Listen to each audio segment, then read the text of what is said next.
This episode of Dopey is brought to you by Aloe Recovery.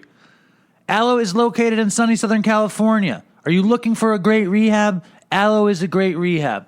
Why is Aloe a great rehab? It was created by our friend Bob Forrest and his friend Evan Haynes, their friend Bob, and their other friend Jared. And it was created so addicts could go to some place where they're treated compassionately. It's an amazing idea. I've been to so many rehabs and been treated not great. I haven't been noticed. And in Aloe, the idea is for the addict to feel a part of it, to be treated with compassion and not to feel controlled. I've been to rehab a million times and I felt controlled. They treat co-occurring mental health disorders. They offer a very comfortable detox, which is really important if you're kicking heroin or benzos or alcohol. They have crazy amenities. I don't know. That sounds good to me to go to a rehab with crazy good amenities. They have surfing. They have sound bath meditation. They have equine therapy.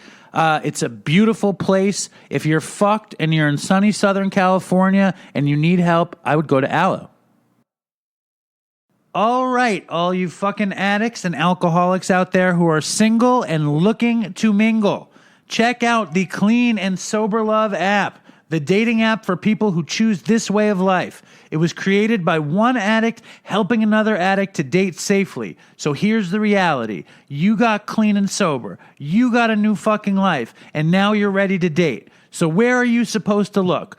Clean and Sober Love is the fucking solution. Dating in recovery is real and worth considering if your own house is in order. Clean and Sober Love is the platform where you can meet like-minded people all over the world. Install the app now on the App Store or Google Play Store. Oh, and by the way, it's completely free. Check it out. This episode is also brought to you by listeners like you in the Dopey Nation through the Patreon page. If you love the show and you want to help out, give $1 or $2, give whatever you want. Don't give anything. It's cool either way. I just want you to know about the Dopey Patreon. If you guys want stickers or hats, you just Venmo me. If you want t-shirts or hoodies or long sleeves, go to dopeypodcast.com. Enough with the ads. Here is the show.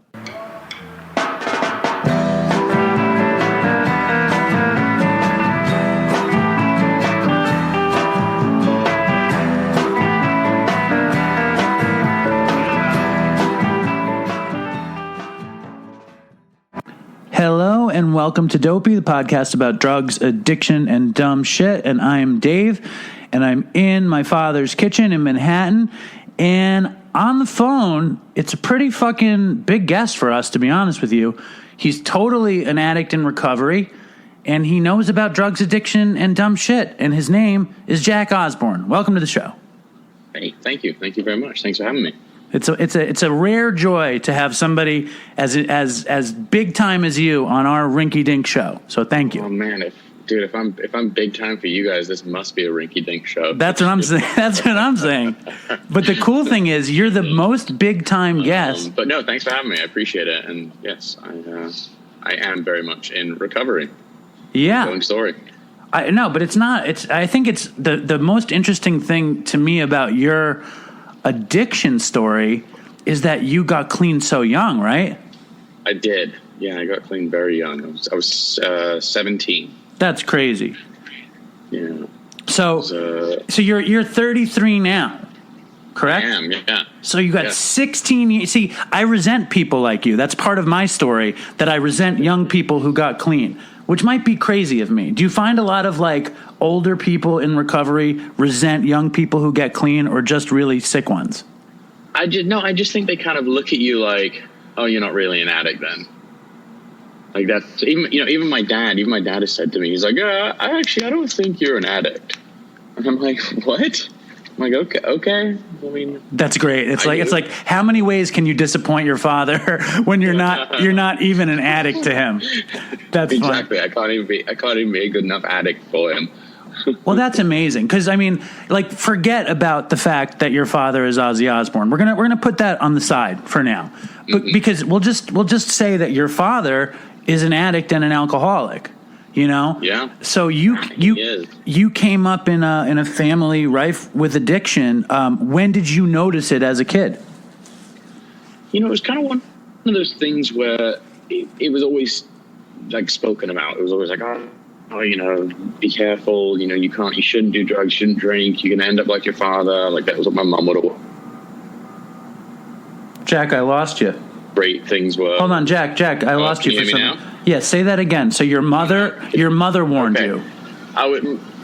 Yeah, my mom would always be like, "Oh, don't do drugs. Like drugs are bad. You'll end up fucked up like your father." And then my dad would say stuff like, "Oh, it was amazing. This one time I was on a bunch of acid on a beach," and like would tell this crazy story, and you'd be like, "I'm confused."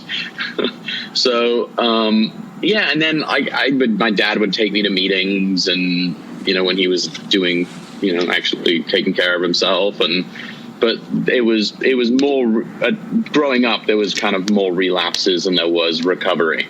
Okay.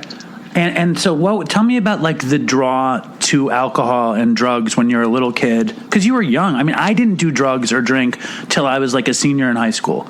And it seems to me like you started when you were like 13, 14, right? Yeah. I started about, I just turned 14. So yeah, it was, you know what it was? It was more, I resented being a kid so much. I hated it, and I wanted to be an adult very quickly. And I thought, well, if you drink alcohol, that's what adults do. So, you know, I'll be treated as an adult because I'll be doing what adults do. Okay. And it's almost like you said, like your dad's like, you're not even an addict, when in reality, maybe you were trying. Was it possible that you were trying to like be close to your dad by drinking? Maybe there was a kind of subconscious, something there, but I don't know. It was more about wanting to kind of escape the feelings of being the teenager who was younger than everyone and different, and because there was that, everyone's always like, oh, I felt different growing up. Like I was absolutely different growing up. From what my family did to the kind of way I was treated at school because of what my family did. Like, I'd go to school and kids would start roasting you because your dad bit the head off a dove. Like, that's a weird thing to have to endure when you're already insecure. And even if it was a roast or if it was adulation, either way, it set you apart. You were, because I'm sure just as many kids were like, holy shit, your dad is the man, as like your dad is a freak. But either way, it makes you different than the other kids. Exactly. Like there were, yes, there were, to your point, there were, very nice, compliments at times. But, by and large, it was a lot of kids making fun of it because they don't understand it. Right. And compliments for your father are almost like they're the opposite of compliments for you, because it's not your life. It's like you can't, it must be very hard. 100%. Wow. You get it. You get it. Well, you should see my dad is actually Robert Plant, so I can totally relate. Now, my dad is like the most opposite of your dad as you could. My dad is this very nerdy Jewish teacher in Manhattan, and he has no idea how this happened to me, and even to this day he doesn't understand a thing of it, even when I've been in and out of treatment my whole life. So I think I understand it because I've been reading about you for like 10 hours straight. So I've just been trying to sort it out in my head. And also, I watched the Osbornes. You know what I mean? Like, I didn't grow up as a big Ozzy Osbourne fan. I was kind of scared of your dad growing up. Oh, yeah? I was just not a metal person. Like, I was a rock and roll person, and in my head, Black Sabbath was scary. Oh, okay. You know what I'm saying? Like, that was the way I saw it as a kid. And I didn't really get into your dad's music until I watched your guys' show on MTV, and I was like, oh, he seems like a nice guy. I didn't listen to his music. But you came off as a very nice kid, and you came off as like, I don't know, I kind of liked you on the show. Were you using at the time? Yeah, so it really kind of ramped up when the show became something. It was kind of, well, actually, it was when we started. Well, I guess it was right when we started the show, because I I dropped out of school because I was like, my best thinking was, I'm making good money. Who needs school? Right. So I left school and I was earning really good money. And so what do you do when you're 16 years old on a very successful TV show with a very large bank account? You spend it on dumb things like drugs. Although I was kind of thrifty with it. I was always like, it was odd. Like somehow I got away without spending a huge amount of money. Did you steal drugs from your dad? No, because it was very compartmentalized as far as my dad's addiction when we kind of hit teenage years. Like he kept things really, it was really odd. Like we knew he was doing it, but yet I was doing it, and there was not like any kind of communication about it. It was just like a dirty little secret that neither one of us would talk about. Right. And so he didn't know. I mean, he actually, when I was in middle school, he would steal my Ritalin. Right. Which is really kind of weird. It's very funny. It's very funny. I'm sorry. That's perfect. That's a perfect Dopey story. That your dad, that Ozzy Osborne stole your Ritalin. I mean, like he can't fucking get Ritalin. What the hell is that? Well, exactly. Like, but it wasn't like he stole one. Like he just took the whole bottle, and it was like, well, the bottle was in the kitchen cabinet, and now it's gone. Where did it go? My dad's like, I don't know. Did you know straight away that he took it, or did you need your mother to like give you a look or something? Did you just know right away? You know what it was? I think there was the level that no one kind of believed that my dad would to that level. Like, really, you're gonna steal your kid's medication he needs to go to school. And so it became like this odd thing, and years went by before he ever copped to actually doing it. Right. That's interesting, because I mean, as an addict, that's what we do. You know what I mean? Like my mom was dying. My mom died of leukemia, and I stole all of her pills. Yeah. But not to say that it's okay either way. What I'm more curious about is, when did you get on Ritalin? So I got put on Ritalin when I was about, I must 13 or 14, and I hated it. I'm a downer kind of person. Me too. Me too. I don't want to feel like a scared cat on a screen door. Like, I want to feel like a melting bowl of ice cream. Yeah, me too. I just want to feel relaxed because I'm so high strung naturally. Totally. Yeah, I want to turn the world off around me and just veg. So they put you on Ritalin to deal with your attention deficit disorder. Do you feel like that was the beginning of this whole thing? No, I mean, I think maybe the physical act of, I think it was almost like it was a level of grooming, because it put in my mind that take a pill, feel different. Right. And although I didn't like the way it made me feel, I still was now familiar with the action of that. And it would elicit a totally different response. And so I think when I discovered, benzos and, opioid painkillers and whatever, like I was, the notion of, well, you just swallow a pill and now I'm totally different. If Ritalin was okay, this is going to be fine. Yeah, it totally reminds me. It always has reminded me of like magic or a superhero, that we get to do this little thing and everything is changed. And what a fantastic thing that is.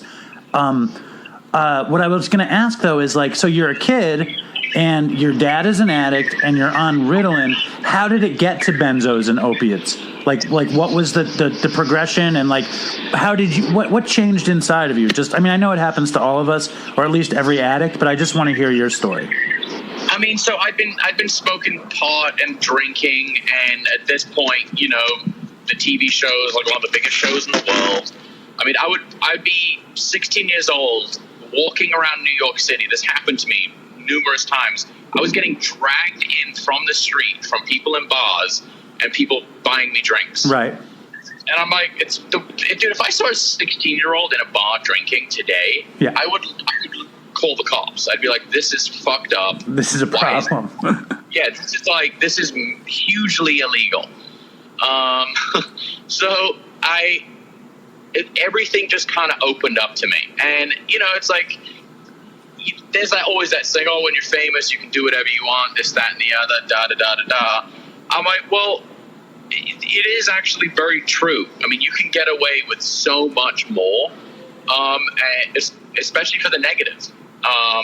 And so the progression of it was, big pothead, big drinker, and I ended up breaking my arm.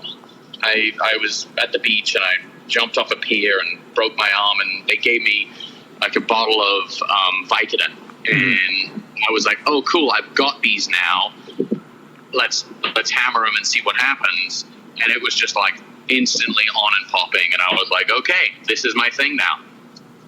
And it just kind of spiraled, and it got to the point where I was doing probably, I don't know, between 160 to 240 milligrams of Oxycontin a day. Right. And you snort it, or you eat it, or what'd you do? Snort it. Yeah. And but again, not that your dad is big and famous, but your dad was a terrible junkie. What were you thinking in terms of your own addiction? And you're like, holy shit, this is kind of what my dad is like. This is probably what drew him in. Or what was the thinking there? Like, as it related? It really didn't. I really didn't relate it, because I was always like, well, I'm not that bad. I'm not as bad as. So it was, I was like, well, I haven't been in rehab, and I can stop at any time, and I can do this, and a lot of it was like, and to be honest, I would say the 85% of the time was really, really fun, and it was going to awesome events and lots of girls, and it was a great time. Yeah. But that 15% where it wasn't great was so just crushing to my spirit. I think that 15% is really what took me down. What was the bad time? Like when you couldn't score or something? It's, and as far as I don't know. Like it was with my dad. So you just tell me when. Yeah, we're good. Okay. So even with my dad, it was that kind of situation where he didn't know what I was doing. It was very out in the open at this point that he was drinking and smoking pot. But he hadn't touched any of he wasn't really screwing with painkillers. That didn't really happen until he got he got a bad motorcycle accident in England. But that was after I got sober. And so that's when things really started to shift. Did you guys, you lived in the same house, you both smoked weed. Would you smoke weed? Would he know you were smoking weed? Was that a thing you did together? Or did you keep it private? I kept it so separate. I never felt comfortable. I would know that he was doing it. He would know that I was doing it. But I was always like, fuck, I'm not doing that. That's lame. I thought that was, it felt dirty to me to do that with a parent. Yeah, no, I understand that. I never got to smoke weed with my dad either, so I can relate. So when did you were talking about the 15% of the time where getting high wasn't fun? What was not fun about it for you? I developed depression, like I think we all do, and or a form of it. Yeah. And there were times of just you look around and, you're getting fucked up with these, late 20-year-old, early 30-year-old guys. And it was just miserable and dark and weird and lonely. My mom was really sick. She had cancer at the time.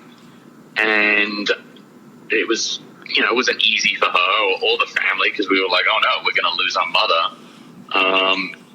And so I just felt very, very alone. And I started having kind of suicidal thoughts. And, for me, it was like the best option amongst it all was just to kill myself. Yeah. I know I had similar thoughts. It's a terrible place to be when you don't know what to do besides get high or not live. Right? Totally. It's like a week. And the funny thing is, it's like, now that you're sober, you look back and you're like, wow, if there's ever a sign of, the insanity of this disease, that's it. It's like, oh, you're miserable, just kill yourself. Right. Well, it's also not realizing how final death might be, and that life can actually be better. That life can actually get better. So you're feeling fucking down and out. You have a suicidal attempt, but and you live through it. And so you went to treatment straight away. Like, how quickly did you go from being totally hooked on oxys to being sober? Like, how many times? Was it just one time and it was done? Yeah. So what ended up happening was my mom had got better. She finished her chemo. She was kind of on the up and up. And a friend of mine who wasn't really an addict, I mean, he was kind of in the group that we were all getting fucked up with, called my mom, like somehow got her phone number and was like, hey, Jack's really fucked up. He's strung out on oxy. You have to do something. It's bad. And so my mom attempted to, do a not planned out intervention. Right. And that just consisted of sending two people to pick me up, because I was staying at my parents' beach house. So the plan was to pick me up and then bring me to treatment, but there was nothing in place. It was just like, get Jack and we'll figure him out. And I did, and I knew what was happening, and I took off running. And really what the catalyst was, I didn't show up I was supposed to shoot a pilot for my own TV show for MTV, and I didn't show up. Wow. And the camera crew was where. I lost you, Jack. Can you hear me now? Yeah, the camera crew was waiting for you, and you were getting high? Yeah, and I was just too busy getting fucked up at the beach, and I just didn't show up. And one of those things in hindsight, I'm just like, what did you do? Like, fucking asshole. Anyway, when it came time for them to, do this old snatch and grab and try and put me in somewhere, I took off running down for a weekend. And I came home, and my parents were, I walked in the door, and I'd been gone for 4 days. And I just looked at my dad comes to me, and he was, like I said, he was not in a good spot at this time. He was like, oh, well, if you go to if you get sober, I'll get sober. And I was like, okay.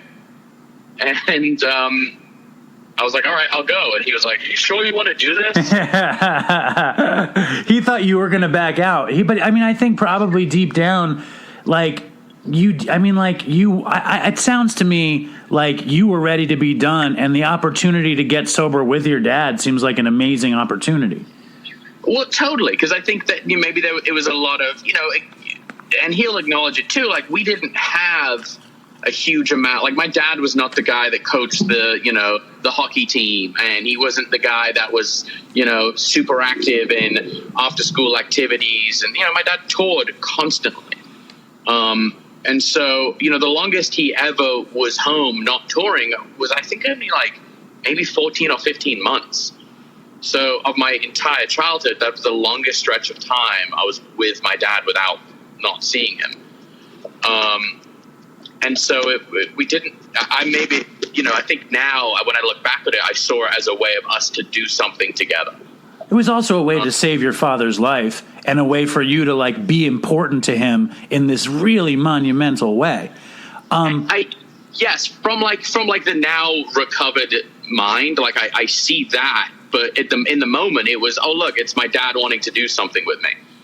So when you guys started the Osborne show, was that your mom's idea of this is a way to have the family be together and us make money and have Ozzy be home for a bit? Was that the thought? No, not at all. It was MTV had come to us, and they were like, we want to do some work with you, because we'd done an episode of MTV Cribs, and it rated really well for them, and they used to apparently get a lot of people calling in asking for them to rerun it. So MTV called us and said, hey, initially it was they were in talks for me and Kelly being VJs. Right. And in the early 2000s, you get a call from MTV being like, we want you to be VJs. That's the greatest thing ever. Yeah. And it ended up, we sat around kind of spitball, well, what if we did like the real world, but it was with us? And that's kind of where we landed. And it was just, we were only meant to do 3 weeks of filming and see what happened. And it turned into this huge kind of thing. And it was and I don't think there was ever any strategy. It was just like, hey, let's do this and see what happens. And you guys were just such a likable bunch. Like, every one of you was a great character. And like, when you were doing that, was there any like ridiculous moments for you as like a burgeoning drug addict and a burgeoning TV star? Like, did the camera crew almost catch you with pills, or almost catch you getting stoned, or were there any moments like that? I was so out in the open with it, but I knew that they couldn't use the footage because I was underage. Like, give me an example. What do you mean? Okay, so like there was one episode where Jason Dill, the pro skater, was living on my couch for a while. He was like, it was the weirdest thing. And he one episode I'd gone out to a club, and what I used to do is I used to eat Ambien in the cab on the way to a bar or a club. Why? Why? Why Ambien? Because you start hallucinating on it, and then if you drink on it, it's like a weird drunk acid trip. Okay. Really fucked up and terrible to do. Not recommending it at all. I understand what you're saying. That's how people die. I got you. And I'd gone out, and I think I may be in like 2 or so. I mean, I was fucking, I don't even know what planet I was on. And I came back, and Jason Dill and I started having this like throwdown wresling match in my front yard, and we are so clearly level 10 fucked up. And like I've seen clips of it over the last few years, and I'm just like, oh my God, there was that stuff. There was like, anytime there was a party at the house, we were just doing drugs and drinking, and I mean, it was very out in the open. Right. And so they like it would have like cost them to show you doing it rather than like you scampering away. You knew that they couldn't really fuck with you with it. Exactly. All right. So when your mom finds out, is she just fucking heartbroken? Does she blame your dad? Like, what is that? No, I think it was a combination of like the fact that I think it was more dealing with like they thought they failed as parents. It was all happening under their nose, but my dad was in his own addiction. My mom was really sick with cancer. My sister was away recording her album in New York. So I was pretty much alone. I had no one was basically being a parental guardian. It was like, all right, there you go. You got a decent bank account, and you know how to call a cab. This is pre-Uber. So I was very much independent, and I think that they realized, wait, he's still very young, and like, what have we done? Right. The funny thing is, though, it's something that I always think about. It's like I was raised super overprotected.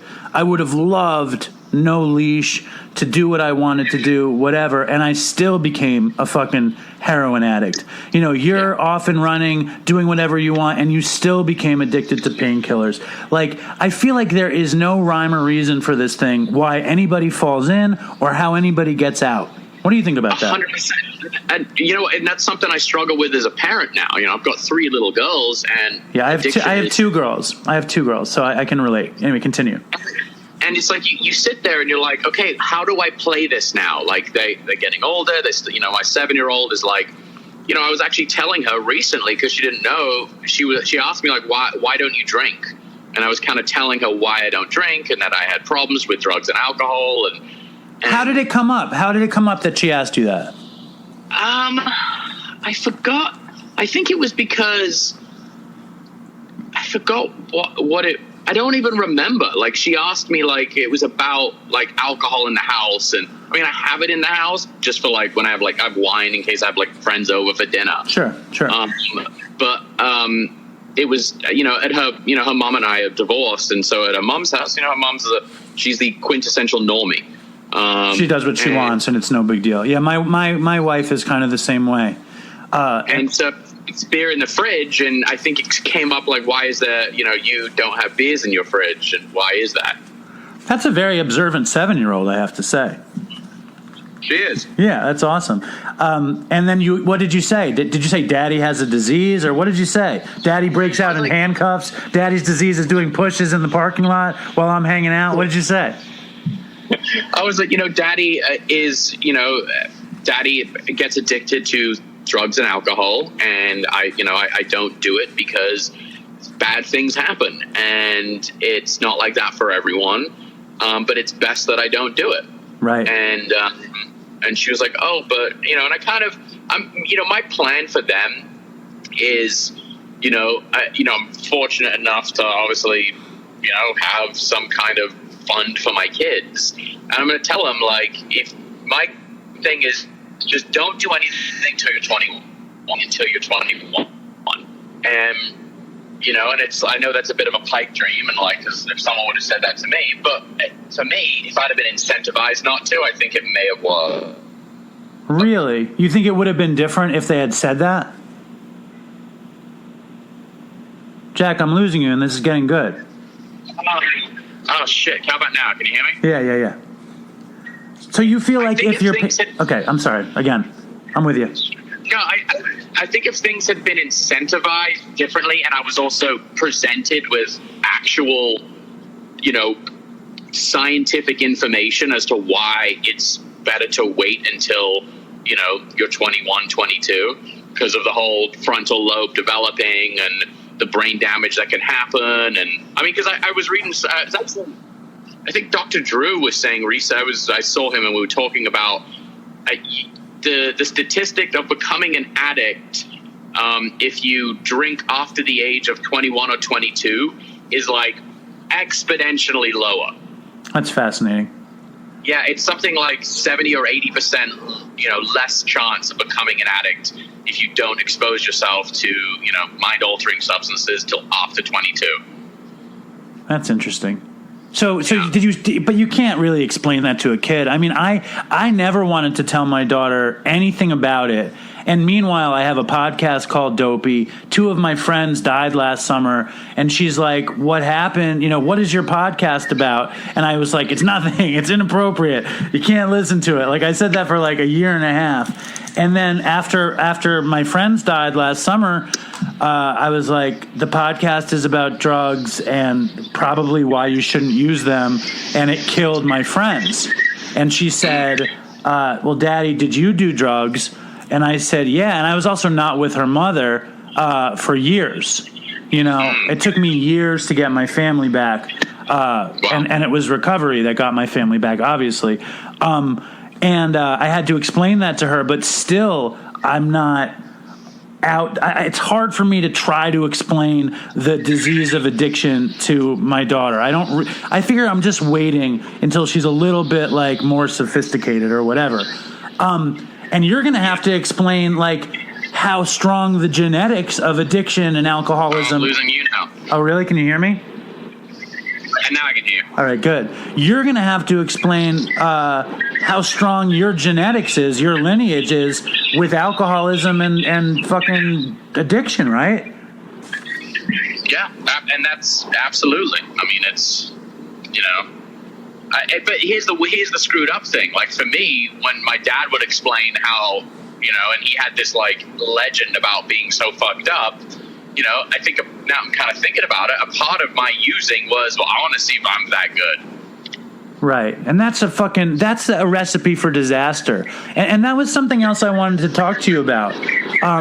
Because I've had a bunch of people on the show who were kind of, like sons of famous people. I had Rob Reiner's son on the show, Nick Reiner, who's probably still actively using. I had Ashley Hamilton, who's the son of whatever his name is, Hamilton. George Hamilton, who's a famous actor. And I think, like, my dad was a good teacher, but I didn't have that sort of pressure on me. And I had Justin Kreutzmann, the drummer from the Grateful Dead son on. And, none of those guys are Ozzy Osbourne, and none of those guys are Jack Osborne. I think you have distinguished yourself through really hard work. But does it trip you up, the idea of, like, you have something to prove, you know, your father did X, Y, and Z. Why aren't you? Or like, how do you live with that? Like psychically, is it pressure? You know, I think, you know, having done, you know, and continue to do a lot of recovery, you know, and for me, by the way, like my addiction did not stop with just, you know, with putting down drugs and alcohol. Like, dude, I'm fucking addicted to everything. Right. You know, everything is not good for me. You know, my biggest resentment is those people that get sober and get addicted to working out. I thought you were one of those people. Dude, it's just not. I love to work out, but I am so not addicted to working out. Dude, I'm addicted to fucking laying in bed watching Netflix. Like, like that's my comfort zone. But like, dude, tonight, are you ready for tonight? El Camino tonight? I'll tune in for that for sure. Yeah, man, it's a big deal. I'm excited. But back. Anyway, it's, you know, like, you know, addiction to food, addiction to video games. Like, and it's funny, like and here's how I know I'm addicted to things. And I was talking to some friends about this the other day. I instantly feel like I'm going to piss myself when I'm about to embark on something that I'm addicted to. So when I sit down and play video games, I get the urge that I have to piss. Wow. Just like when I was about to do drugs or go pick up drugs or go drink, I got that excited I'm going to piss myself vibe. And it still fucking happens. So where does it happen? It happens with video games. It happens with drugs. Where else does it happen? I think it happens in some cases with gambling. Like if I'm on like a good gambling run, it'll happen there. And it still happens with, you know, and with sex. It's like that kind of stuff but it's all things that completely remove me mentally from current situation. Right. And it's very strange, you know, like, yeah, I don't know. That's my telltale sign if I'm addicted to something. Yeah, I don't even know. Like, my tell is kind of like, I wish it was something like urine. Like, for me, it's like literally, like, I'm addicted to sweets, meaning, like, if I start eating something, in my head, I know there is never enough. Like, I could eat a cake, I could eat a box of cereal, I could eat a box of cookies, and I know it's never enough. Or like with television, you know, I can't, there is not enough fucking TV for me to watch, you know? Yeah. And I get sad at the fact that I'll have to stop, you know, and I haven't been to a meeting in like 10 days or something. And I'm feeling pretty like squirmy about it because like I'm not centered where I can be centered. Like, and it's like really about asking for help, you know, like not being crazy and being like, can you help me to the universe? Really? You know, that's my way out. You know, like how do you deal with it? The same way? I mean, I still, you know, I don't go to as many meetings as I should. I do go to, you know, I go to therapy still, and I go to like one meeting a week normally. Right. And it's more kind of like, you know, what really helps me, dude, like stay in is when I'm on a rigid schedule. Like, busy. I do. Yeah. If I'm, but don't even like fake busy. Like even if there's not a lot of work going on or whatever. If there's not a lot of work going on or whatever, it's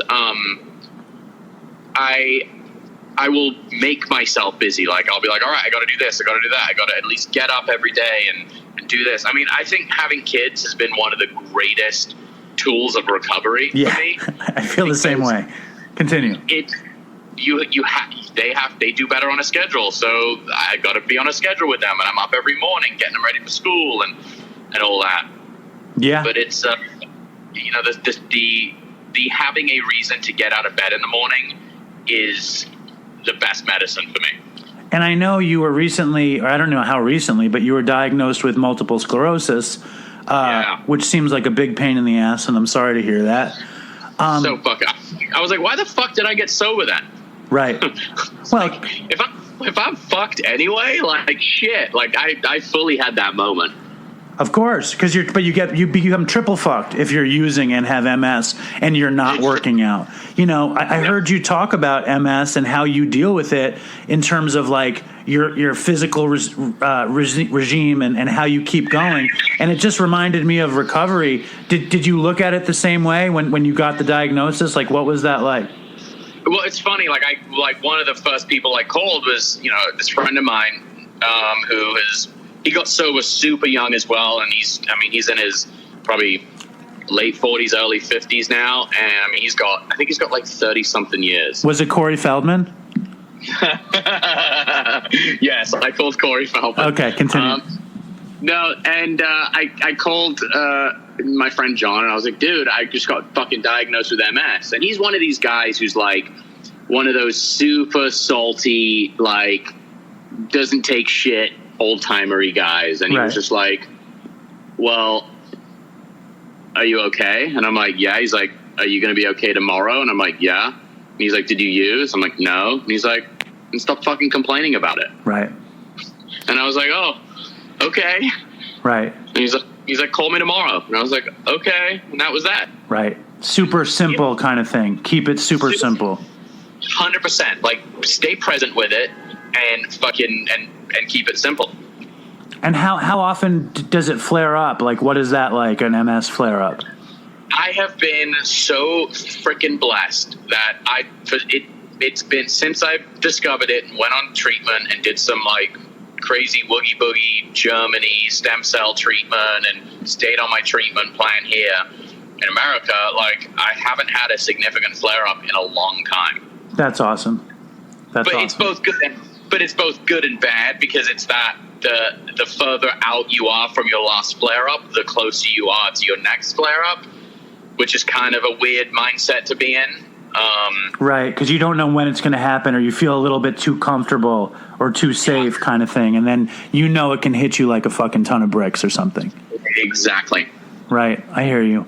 And you, so I'm sorry for that, but it seems like you're handling it pretty well, and it's like you're 33 years old. The shit that you've been through, it's like an old man. You know what I mean? It's like, so I think that's an impressive thing, to be so young and so old at the same time. I think that's good. I do have moments of like, fuck, man, I feel old. Like, I always joke with my friends who, like, don't have necessarily the same journey as mine. I'm like, well, guys, I'm old as shit. And they're like, no, you're not, you're 33. And I'm like, dude, I've got, I've been sober since I was 17. I got a divorce. I've got MS. I've got 3 kids. I'm like, I'm old, dude. Yeah. And they're like, yeah, you're right. You're fucking old as fuck. That's funny. But it's true. But it's a life well lived, man. You've experienced a fucking ton of shit. Are you still producing this show, Portal to Hell? I am. Yeah. We just started filming again, which is fun and wacky and kind of a fun world to be kind of, into now. Is it like, were you into paranormal shit before this? Yeah, but my thing has always been like conspiracy theories and UFOs. Like, that was always my like real paranormal passion. Right. I love a good conspiracy theory, and then it was also like, growing up, like ghost stuff, and we lived in old houses all the time, so some ghost stuff, but mainly UFO conspiracy theory shit. All right, I would love to hear about some of that stuff when you have time to tell me about it. I'm always fascinated by that stuff. I do a catering job, right, in Manhattan, and I catered 3 parties in the World Trade Center this week, and on the 35th floor of the Freedom Tower, and everybody that works there is talking about what happened, who did it. You know what I mean? It's like you don't even say the words, You don't say the words like blown up or anything like that in that building. But it's like the conspiracy is just so ripe in that building. It's crazy. So people, wow, interesting. So they just don't think the narrative that we're told is what it is? No. Lots of people in New York don't. It's like, because it also like looked like a controlled demolition. I don't want to talk about it because I'm scared that like the CIA is going to come kill me. I have enough problems. We can't talk about that kind of stuff. But I have to tell you, to have you on is a ridiculous honor. And I'll tell you this, fucking the fact that Jack Osborne you've heard of the show. Like, what? I think I've been writing to you on Instagram for 3 years. Like, I've been messaging you for 3 years. And then, how did you notice this time? I just was like, I just randomly checked in my inbox, and you guys were like, I guess I just got the timing right, and you were up high, and I was like, oh, Dopey, and it was like ringing in my kind of weird lizard brain. It was like ringing a bell, and I was like, I wonder if it is that, but I didn't want to like put you on blast and be like, you know, yeah. But dude, it was funny because I'm on like a text chain with about 10 other guys, and we've all known each other for over 15 years, and we're all sober, and my buddy actually posted the NPR story on you, and you were actually a topic of conversation in my homie thread for a while. That's crazy. What did they say? I can't believe how good that show is. What did they say? No, everyone was just kind of like talking about the story and about you know what happened with your buddy. I mean, and it kind of led into the conversation of like we were all just talking about how many people we know have died in the last 4 or 5 years. Yeah, I mean, dude, it's so fucking gnarly right now. Yeah, it's insane. It's insane because, it's like it's a joke that we like to get high. It's a joke that we like to not be in our heads. But then you get high and you're fucking dead. It's not a joke. It's like, and there's nothing. What do you say to somebody? Yeah. I mean, my one buddy in 2 weeks, two friends of his in recovery, dead. One killed himself. Another one OD'd, my girl, she's probably pissed. A friend of mine, it lost a friend of hers in March from an OD. It's just like, right. It's just a long list now. And it's kind of like the screwed up thing is like, for me anyway, you're like, oh, wow. It's just, you're desensitized. Right. Right. No, I mean, you are desensitized until it's your friend. I mean, like, what happened to me last summer was one of my best friends died, and 6 weeks later, the host of my co-host and my other friend died. And when I was using, nobody fucking died. When I was out there for like 15, 16 years, I barely knew anybody that anything happened to besides like petty charges and like overdoses and coming back and, seizures and whatever. And I'm fucking 3 years clean and my best friends die. It's insane. Yes. What was I going to ask you? Oh, yeah. So I told you it's an honor to have you on the show, and I appreciate it. I have 2 more questions, if you don't mind. 100%. Okay. What's the deal with the Osbornes and saying the word cunt? Because I was listening to your family podcast, and your mom is just taking such pleasure in calling some photographer a cunt. And I enjoy the word cunt myself. And then you were late, and you were like, I'm sorry I'm such a cunt. So is it just an English thing, or is it an Osborne thing? I think it's an English thing. In England, we tend to use that word a lot more than in America. It's just not that big of a deal. Like I'll call a friend and literally he'll pick up the phone and be like, all right, cunt. And you're just like, yes, I'm fine. Thank you. Kelly on the show seemed like very taken aback with all the cunts. Does she have a problem with the word? I think she does. She's not a huge fan of it. She doesn't find it as entertaining as me or my mom. My dad, actually, he never uses it either. Like, as funny as that is, he just will never fucking say it. Why do you think that is? I don't know. Interesting. I really have. You know what it is? It might be a regional thing. Because my dad grew up in Birmingham. My mom grew up in London. Londoners tend to say cunt a whole lot more. At least from what I've kind of gathered. And he doesn't really, I think from being from Birmingham, he's just like, no, you don't say that word. Right. Your dad is like a real blue-collar guy deep down. He's like, I could have been a bricklayer or this, and now I'm a rock star. And I love your dad. He's wonderful. Okay, you want to play a quick game? I have one more question and a quick game, and then you're gone. Quick game. Okay? You with me? Here you go. Which do you prefer? It's just you answer the question. I'm going to say this or that, and you're going to pick one, okay? Okay, Black Sabbath or Blizzard of Oz? Tough one. That's a really tough question. I stumped you on the first question. Maybe, okay, I'll say Black Sabbath. Okay. Oxys or Roxys? Oxys. Muay Thai or Jiu-Jitsu? Muay Thai. Depression or anxiety? Depression. Deadlift or cardio? Deadlift. Cardi B or Mel B? Oh, man. Tough one. Both crazy. Yes. Maybe Cardi B. I think she'd be more fun to go, Yeah, I'm go with crazy. Yeah, I like Cardi B too. Okay, dyslexia or ADHD? Dyslexia. Simon Cowell or Gordon Ramsay? Gordon Ramsay. Okay, Ozfest or Coachella? Ozfest. Randy Rhoads or Tony Iommi? Randy Rhoads. Kelly Clarkson or Kelly Osborne? Kelly Clarkson. Very good. Thank you, Jack. You're the best, man. I really appreciate your time. I really, really do. Thank you. And if I'm ever in New York, I'll look you up.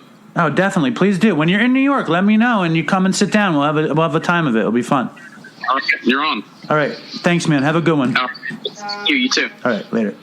So Jack Osborne on Dopey. And now, ladies and gentlemen, back by popular demand and convenience in the neighborhood, Bill Blaber. Welcome back to the show. Thanks, Dave. I think it's probably more convenience. I think it's a little bit of both. I've heard, what was the reaction that you heard to yourself on the show?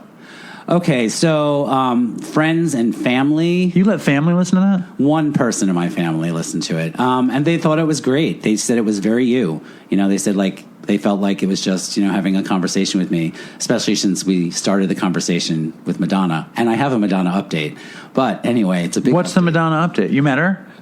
Close. So I saw her in concert at BAM on September 25th and October 1st.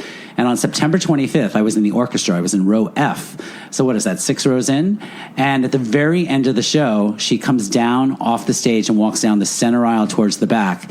And put your fist up in the air like this, okay? And she softly fist bumped me as she was walking out of the theater singing... Like a Virgin? No. Like a Prayer? I Rise, which is a song about equality. And she was in all military gear. And so as she literally, I was on the aisle. She walked right by me and I went blank. And I just put my arm up because she had her arm up and she gently took her big diamond ring that had an M, like she had this M ring. And yes. She softly fist bumped me. Because she didn't want to cut you with the diamond. Right. But you got to remember, she consciously decided to touch me. Did she mouth to you, "You were great on Dopey"? No. She did not. Stay strong, Bill. No. Fucking before we move on. Okay. That was Jack Osborne, man. Like, for me, he's a pretty big fucking guest. Very big. And I wish you could have heard it. I think when you listen to the show, you'll probably fast forward so you could listen to yourself instead of Jack. That's so not me. Okay. No. Okay. But it was very kind and cool of him to come on the show. That's amazing that he was able to work it out. It's fascinating. He's a great accent. He does. It's like there's something that happens to an English guy when they move to LA that their accent only becomes Australian or something. Yeah, I mean, and he's probably been, I don't know, I'm just guessing, he's probably been living here longer than he has overseas. I don't know, but he's clean. He's 33 years old and he's clean 16 years. Wow, that's the age I was when I first got sober. You were 16? No, 33. 33. Right. Yeah. No, but he's been clean 16 years. He got sober when he was 17. Oh, he's been sober since he was 17. Wow. Yeah. Yeah. 16. 17. Yeah. Were those the Aussie years on MTV? He was using during those years. He said that, it was one of my favorite things he said. He said that, Ozzy said that he wasn't really an addict because he got clean sober. It's like you're the biggest disappointment you could be, and you're not even a good drug addict. I'm sure Sharon is very happy. Well, he was a mensch on the show. There were things that I didn't talk to him about that I really wanted to talk to him about. Like I wanted what? to talk to him about being half Jewish, like what the divide in the Osborne home. Right. I wanted to talk to him about traveling the country with his dad on this show. He was on a show with his dad called Ozzy and Jack's Detour something. But whatever. It's over. It was cool. I'm very honored he came on. But this episode is now called Jack Osborne and the Road to DOPEYCON. Wow. So, which is tomorrow. It's tomorrow, and I'm bugging out. I'm bugging out. There's a box of T-shirts sitting right next to me that everyone's going to get a chance to purchase tomorrow, right? Yes, we have 4 dozen. Was I not supposed to? No, that's okay.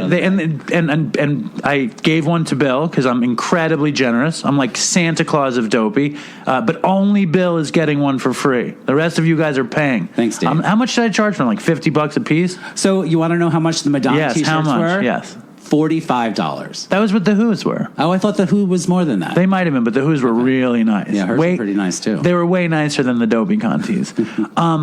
So DOPEYCON is tomorrow. Bill is going to be one of the speakers. Are you excited? How do you feel? I'm excited, but I'm nervous too because this is in front of a live studio audience. It is. It's going to be amazing. It's the biggest event that we will have done in Mountainside, Chelsea. We just opened last week. You've done 2 events, so it's not really saying much that it's the biggest. Well, it's the second biggest. It's the biggest event in 2 weeks. Well, it's sold out. The last one wasn't that sold out. I don't think anybody's coming. Okay. Like I just have this feeling. I've heard from like 15 people that are coming. They say it's sold out. I know 20 other people that are coming. You never know, right? Right. Well, I hope they come because Anna is working her butt off right now, getting all ready for tomorrow. Anna is a tenacious woman, and I just want to, now that I have the opportunity, to say what a pleasure, what a challenging pleasure it has been working with Anna. She's great. She's challenging, yet a pleasure, and how exciting it is to have this partnership with Mountainside where they're putting on this event. Dave, she really believes in you. I don't understand that. It makes me very uncomfortable. And I think the fact that we are now, like my office, Mountainside Chelsea, is 9 blocks from here. Why does she believe in the show? I don't understand it. I think it all starts with you being a Mountainside alumni, but I don't think that's where it stops. I think your energy, your passion, your humor, she gets it. You know, she's an executive. She's also a New Yorker. She's also a New Yorker. You know what she says a lot? She says, I hope they don't think I'm a jerk face. She says that all the time. That's like she's so, I've never heard Anna use foul language. I've never seen Anna upset, I mean, I've seen her stressed. You should see her right now. She's upset that I keep giving away more tickets after it's sold out. She's like, Dave, your number's 21, and it's like, it is hard to figure out, like, who's going to come, who's not going to come, who should come, whatever. I'm excited for the thing. Bill mentioned something to me that, it's a learning lesson in the show. Like, I actually put something on Patreon today. It was me and Chris the first time we talked about doing DOPEYCON. I saw that. And the idea was to do it like it was Dopey. Me and Chris sitting there talking. And we did that once. We actually did it in a school on the Upper West Side. Oh, I didn't know that. Where Arden's company paid me and Chris to go do Dopey in a school, and Chris was so paranoid. He didn't tell a story. Really? He was just trying to kick recovery and do that. And I was like, I just kept cursing. Like I figured, and I kept pointing at kids and yelling at them and stuff. And it was pretty great, and it sucked at the same time. But for this, if Chris was alive, we would have done Dopey. But because Chris isn't alive, it's just weird. I don't like it when Regis and Kathy Lee go to Florida and do Regis and Kathy Lee in front of an audience. World. I don't like that. I don't like the Michael Kay show in front of an audience. I don't like it. But I actually, Regis and Kathy Lee was in front of a studio audience. Live studio audience every morning, 9 a.m. So maybe I'm wrong. The format is also I'll wind up talking the whole time. Do you want me to let you know my opinion? Yes. I envisioned it. This is your vision. DOPEYCON's your baby. But I thought you were going to be up there just like you and I are sitting here right now. You know what would be great? If there was a kitchen table. If there was a little table like this and you were on one side and your guest was on the other side. And you were having a casual conversation just like you do every week on air. Yeah, maybe we did this whole thing wrong. It's not too late. It is too late. I don't think it's too late. Anna has nothing else to do today. She could run around and... The issue is this. It's, I think, 8 or 9 people that are going to be presenting. Right. And I drag these stories out. It's like a 10-minute story becomes a half an hour with me. True. And what I really envision, I like your idea, and I don't think it's a bad idea. And a couple of people who have helped me plan have offered that up. And I said no because, I don't know, maybe one day we'll do that, and I don't think it's a bad idea. But my friend Brad, who originally had the idea for not for DOPEYCON, but for Dopey to be a storytelling event, like the moth. He was like, that's the way to get to the next level. And I also figured that was a way to showcase great drug stories and to showcase great drug stories and to make it an event more than a talk show. Because, yes, Regis and Kathy Lee was in front of a studio audience. Yeah, the best 15 minutes of that show was the first 15 minutes when they sat there and talked to each other. Right, and it was in front of a studio audience. Yeah.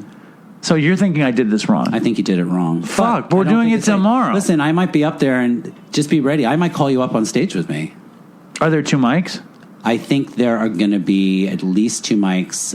It'll get fucked up. There's too many speakers. And should I tell you the program? Do you want to hear the program I would or love no? to hear the program. All right, the program is this.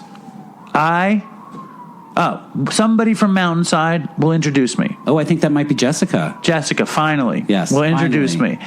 Then I will welcome everybody and thank everybody for coming. And then I will introduce my father. Yes, Bill, what? But this is what I've been wondering. Yes. There's thousands of people who've never seen your face without the big red block on it that says Dopey. So wait a second. Are you prepared for that? I don't think it's a thing. I was just in fucking West Virginia in front of 7,000 people. Right. But I wore sunglasses. I was thinking about doing DOPEYCON in sunglasses, but that's just too pretentious. The fact of the matter is, it's very easy to figure out who I am. Sure. It's very easy to see my face. And if I do a big, stupid reveal, it's really stupid. Okay. Like, it's whatever. If it was Chris, it's whatevs. Well, they'll finally see how good looking you are. That's a nice weight off my shoulders. Right. They can finally see how good looking I am.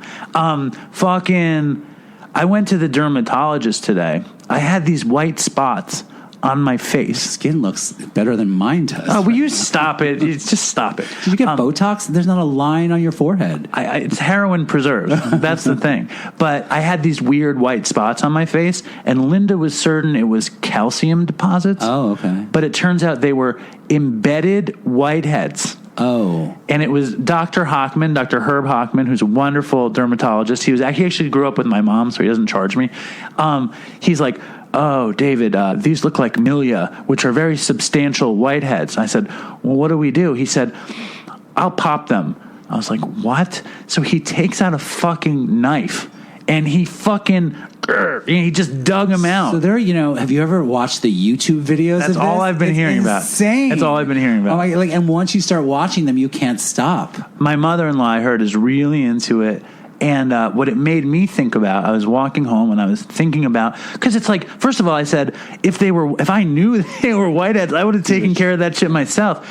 Except they were so embedded that it would have been a mess and it would have been bloody and it would have been like bad. And it reminded me of when I was a junkie, I would get these whiteheads and I would work them like it was my job. Right. And I didn't have a job then. I would go to the mirror and I would I'd have pimples on my legs, okay? I don't know if you ever got pimples on your legs. Yeah. When I was I'd get whiteheads on my legs and it would be a joy to see the whitehead on my leg. And I'd pop it and it would pop off like fucking Sputnik. Like it was the best thing. And popping pimples on my face when I was the pimple would fly off my face into the fucking mirror, which is the most satisfying thing in the world. As a meth injector, did you find these things? Yeah, the one, I wasn't a picker, No, I wasn't okay. I wasn't a picker. That's a thing, right? What happens, that's a real thing, yeah. Did you ever have the bugs? Yes, I was sitting on my toilet, living in New Jersey, and one night I'd been up for, I don't even know how long, and I looked at the wall right in front of me, and there were cockroaches everywhere. Hundreds of them. But they weren't really there. They weren't really there. But very soon I knew they weren't real. But even when I knew they weren't real, this is the crazy part, I still saw them and watched them knowing that they weren't real. Right. That is crazy. That is crazy. And so you weren't a picker, but did you have... So sure, as meth leaves your system, it creeps out through your skin. So I had that yellow... pallor right on my skin, and it smelled too. Like, have you ever smelled what that smells like? You know, when the meth is leaving your skin? Probably. So you would break out. So what I would do is I would pop the pimples. These were like just regular pimples, not the whiteheads that you just described. But I was really, you know, I can't stop looking at your skin right now. Your skin looks incredible. Will you stop it, please? But like, that's exactly the way you look right now. That's what I was trying to get, you know. But yeah, I look at pictures of myself today from back then, and it was a different guy. Dude, but it's all... I'm telling you, when I had these white spots on my face, I went to work yesterday, and one of the guys who works there, a very sweet Dominican guy, he goes, "Dave, you look fucked up." And I said, not I looked hot. He's like, "You look sick. Your skin looks terrible. You have these white spots on your face. Are you using?" And he would say, whenever they say "are you using," they start laughing because they think that's the funniest thing that I could possibly be using, which is funny. But like, so I appreciate your compliments. I actually called Linda. I was like, "Lynn, I think there's something wrong with me." She's like, "You don't look bad, you know," but in my mind, I look bad. So you appreciating that I look good, that makes me feel good. That's it. You're just going to go as far as to say the skin. I want to get his number from you before I leave. Herb? Dr. Yeah, Hochman? totally. I gave him a hug. I said, "Dr. Hochman." He said, "Please, you hugged me. Call me Herb." So there's a lot of stuff to talk about. Yeah, there is. Lots of stuff to talk about. First of all, do you know my producer, Sam? Have I ever told you about Sam? No. Sam is a guy who helps me make the show. And he lives in California, and we talk through these shows. You know, like, what's going to happen? What am I going to do? Blah, blah, blah. We review stuff. We go over stuff. He helps me, like, figure out ideas. And Sam was going to come and kind of, like, stage manage DOPEYCON, kind of event produce DOPEYCON. And at the last second, I'm like, "So when are you going to fly in?" And he goes, "Oh, I'm not." Oh, no. And I got so fucking crazy angry. Like, crazy angry. Like, I was ready just to be, like, done with that, you know, like, and it was one of those moments, like, it was crazy resentment, crazy, like, not in recovery moment, like, just rage. And it was interesting. Listen, tomorrow at 4 o'clock, there's going to be about 12 to 15 Mountainside employees showing up, setting up. So it's like now you have 12 to 15 producers there to help you with anything you need. So there's nothing to worry about. No, I know. But now I just, ready. it was just a moment of anger, and it's on my list, so I crossed it out. But back to my skin looking good. Do you want to hear a fucking weird story? Yes. Okay. So I do, I do catering for Katz's. And last week, we go to corporations. Why is Katz not catering DOPEYCON? Because I don't like to mix the two things. Okay. I don't mix business with pleasure. Okay. Or I don't mix business with business. I don't want Dopey to interfere with my fucking job.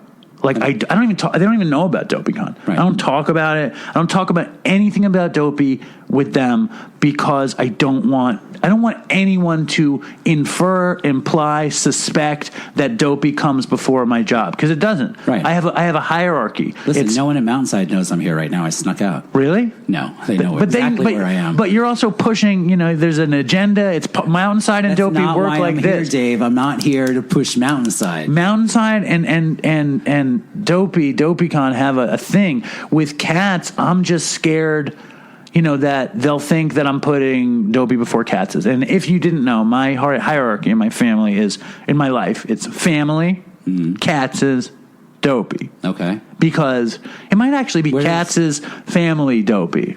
It might be that. Where does what? I was going to say, where's Mountainside fit into that? Somewhere in the Dopey, in the Doposphere. Dopey, yeah.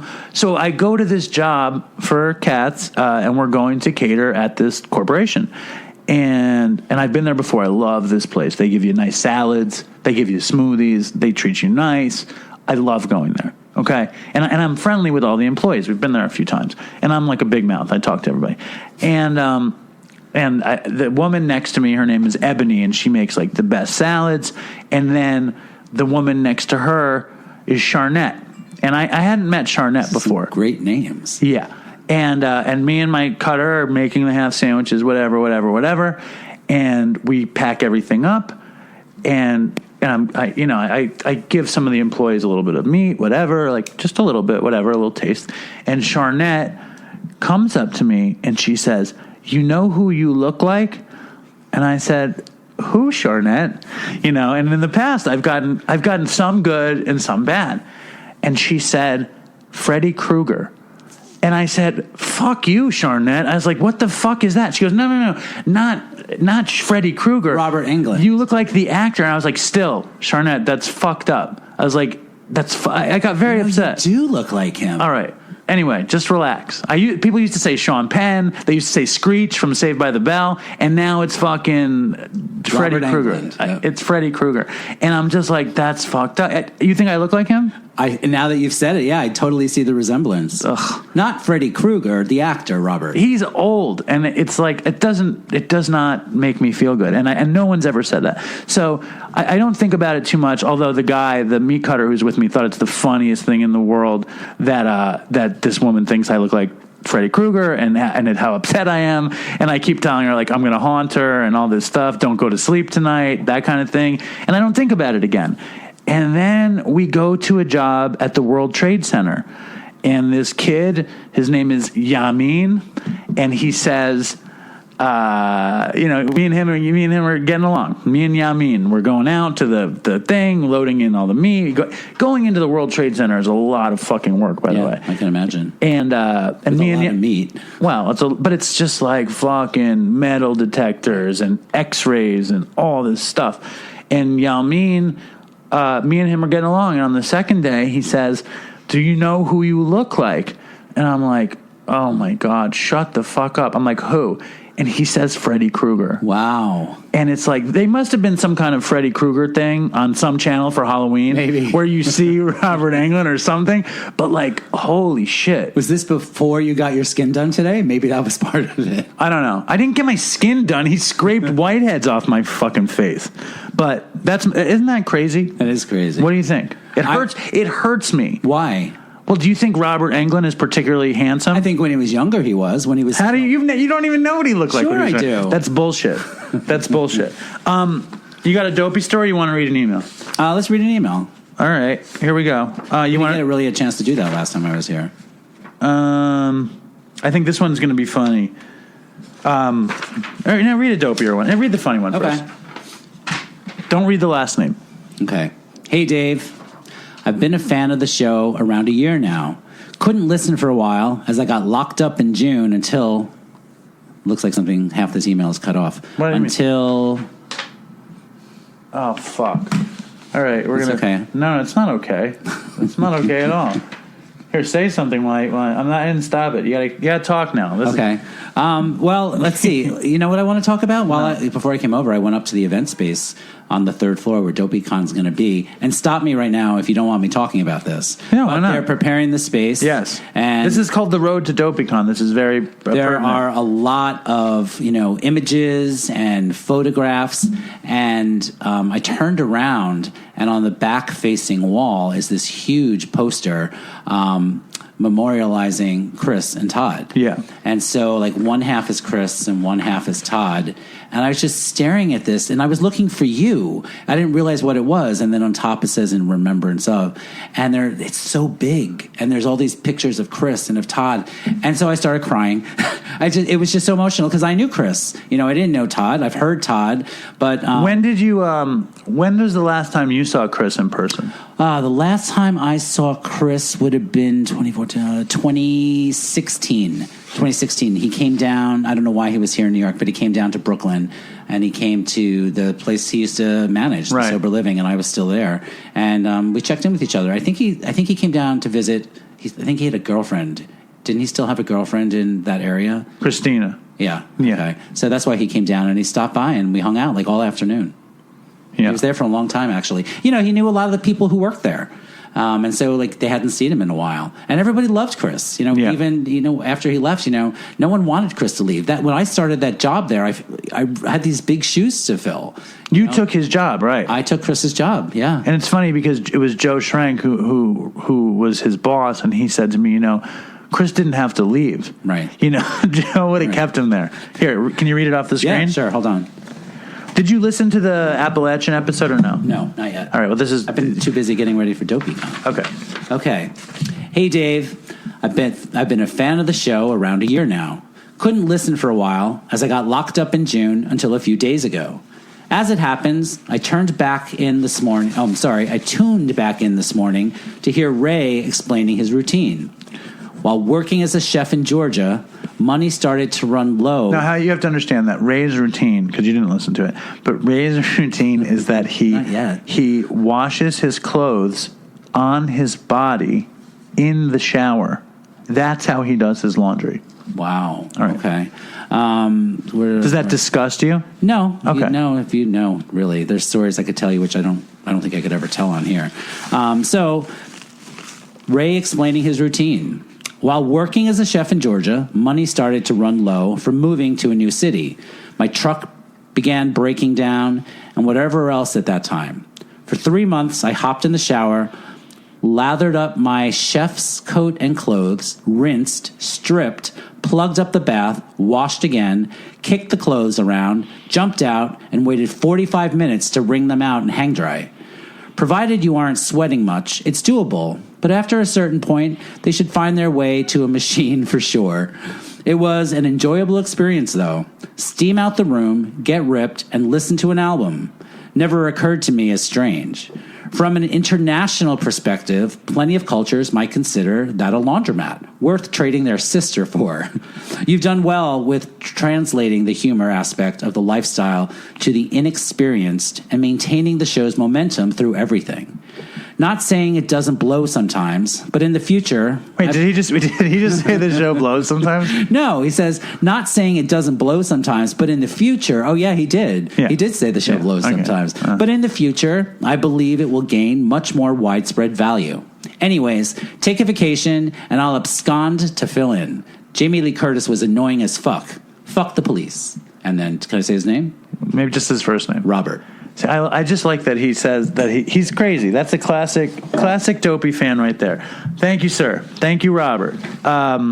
He just wants to take over the show, is what it is. That's why he says the show blows sometimes. Do you hear from him a lot, or just this? That's the first time. Oh, that's right. He just got out of prison. That is the first. That's that what he said? Yeah. He got out a couple of days ago. Now, you said you had a Dopey story prepared for DOPEYCON, and you have another one. Which one would you like to tell? Well, the one I was going to tell tomorrow, I thought you were going to be sitting next to me, and the banter back and forth. I don't know now. There's going to be no banter. No banter. I don't know. I love the banter. The banter would be 10 minutes before you even started the story. That's true. Okay. I'm not going to tell that story right now, though. I think I'll tell that story tomorrow. Save it. Everyone from Mountainside is going to run for the hills, though. Listen, so the story I could tell because today, it's a fucked up story, and they're going to be like, who are we working with kind of thing? Yeah, it's pretty fucked up. They heard the water tower story. You think that's tamer because it's funny? That's more tame, yeah. So, okay, let's hear some fucked up shit. Jack Osborne wasn't particularly dopey. It was a nice time, but he wasn't talking about shooting meth or anything. I don't know. Maybe the story I was going to tell you right now, it's a little bit funny. Maybe I should save that story for tomorrow. Well, pick one. How long do I have right now? I don't know. Okay. Let's, let me, because more people will hear this story than tomorrow. So let me tell this. No, but you have to understand. Oh, you're recording. Right. Okay, then, I'll save that for tomorrow. Everybody will hear DOPEYCON next week. Right. Everyone will hear this tonight. Okay. Which is amazing. Wow. When the show is released, the night of the show, I just love that. Yeah, that's great. Okay, so the year was 2008. Okay. It was a tough year for me, but continue. Oh, okay. Well, it's a big election. Remember, this is when Obama was running. Yeah, I wasn't paying attention. I think my mother died that year. Oh. And I tried to get clean.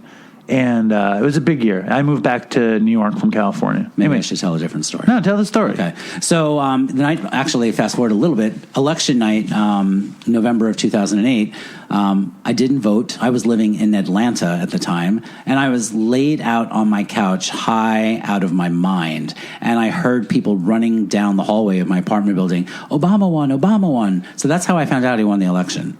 But a couple of months before, when he was on the campaign trail, I was shocked he won. Were you really? Yeah, I was shocked. But anyway, continue. I was so happy that he won, although I didn't vote for him. Anyway, I had the opportunity. So listen, I had the opportunity to meet Obama when he was running for president. And I was not in a good place in my life. So one night I was hanging out with him, and he was in Atlanta, and he came over to my place. and we were just chatting about anything. You know, like when you're high, or I should say when I was high, like I would talk about anything. I'm sure we talked about Madonna. I'm sure we talked about Kabbalah. No, this is before. This is for very good. You said it right. Disgusting. That's like the most disgusting thing I've ever said is Kabbalah. Anyway. But, you know, it was just me and him, and we were chatting, and, you know, I don't remember what we were talking about, but we were talking about a lot of stuff. And he was there for a really long time. And then eventually Michelle came by, and we were talking, and, you know, we were just hanging out in my living room right there in the heart of Why Atlanta. was he in your house? Hold on, let me tell the story. Did he want to, he was looking for, anyway, continue. Yeah, tell us. Okay, so you don't think this is a big deal? I've just told you that, like, Obama was But weren't you like a fucking meth addict junkie? I was, but, you know. Why was he in your house? Because he was just, he was out there. So you got to remember, he was pressing the junkie flesh? He was out there on the campaign trail trying to be like one of us. You remember, he'd always take his jacket off, roll up his sleeves. I don't pay attention to stuff. But anyway, continue, please. Anyway, Michelle came over. Uh-huh. Okay, and so she's there. We're hanging out, and like this is in my apartment, beautiful studio apartment. Why is he in your apartment? Because we're chatting. I don't even really remember how. Did you live alone? I did. I lived alone, right in Midtown Atlanta. Is that the reveal of the story? Is why he's there? Yes. Okay, continue. You're ruining it. I'm sorry. Okay. Fast forward, then like his daughters. I can't remember his daughter's Melania. name. No, that's Malawi. Isn't his daughter? What's her name? Not Malawi. Malaya. No. Malaya. Something like that. Anyway, whatever her name is. So I heard she got busted smoking weed in the White House. Yeah, she did. Yeah. She did. Anyway, I can't remember their names either. Eventually, we were all in Atlanta. The whole family had gathered, and I'm talking about, like, we were there for hours, okay, like sitting in my living room. Of course, I had, like, my big velvet curtains pulled and drawn because of the light, because I wasn't using while we were all hanging out talking, but I had used, like, before they came, and, like... And by use, you meant inject meth. Yeah, shooting up meth. So you're injecting meth before the Obama family. Before the Obamas got there. Uh-huh. And we're sitting there, we're talking, and... we got hungry. Like, we hadn't eaten. Like, we were just sitting there for a long, you know, I'm not kidding, like for maybe about 8 to 10 hours, a really long time. Was there a camera crew? There was no camera crew, but, you know, we'd have beverages, but That's insane. It's like, why are they at your house for fucking 8 to 10 hours? So anyway, I lived off of, in those days when I was shooting up meth, all I lived on was frozen green grapes and Canada Dry ginger ale. Why frozen grapes? I don't know. I would go to the grocery store across the street with my sunglasses on, and I would buy packages and packages, you know, bundles of grapes. And I'd take them home, and I would put them in the I'd wrap them in paper towel, and I'd put them in the freezer. Okay. So that's what I ate. It was like, that was my sustenance for a really long time. But wouldn't it be like... First of all, doesn't that kill the texture of the grape? Have you ever bitten into a frozen green grape? Obviously not, but it seems to me it would be kind of like mealy and hard. No, they're like little icicles of grapes. Like it's like a grape ice cube.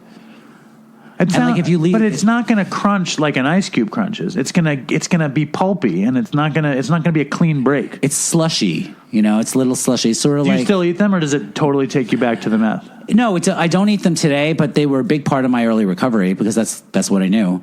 They also, I think, a lot of it was like. But why don't you eat them today? I don't know. I think I might actually have some green grapes in my refrigerator right now. Maybe I'll freeze them tonight. Anyway, what would be cool in some sort of mocktail is a frozen green grape as the ice cube. Totally. You know? I bet you that's a thing. Maybe. Anyway, Obama's in the house, frozen green grapes in the freezer. Right.